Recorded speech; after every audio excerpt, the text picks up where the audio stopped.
I'd like to give you a quick tour of the FTIR system. The FTIR system consists of two instruments side by side.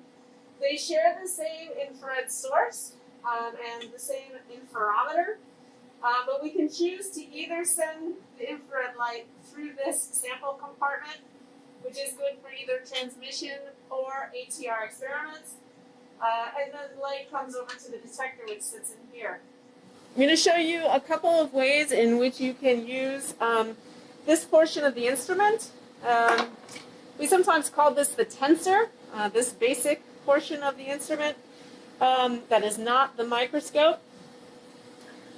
The experiments that we do here are one of two kinds. One, we do transmission-based experiments, and two, we do ATR experiments.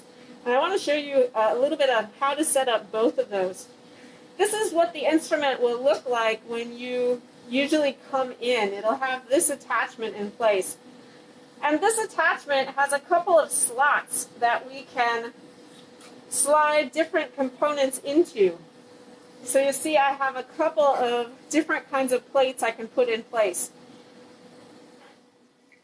So the sample I want to measure today in transmission mode in the Tensor is just a polymer film.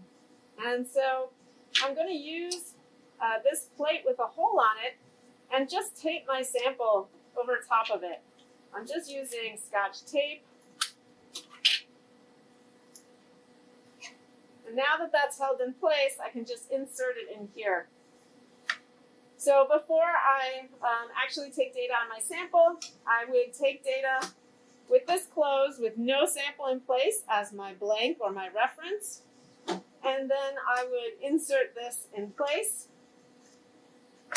and take that data on my sample. If you have a powder, you may want to do to make a potassium bromide pellet. And we have some components to do that, to make those pellets. I'll record another video at some point to show you how to do that. But essentially the pellet ends up sitting kind of in the middle of this very large nut.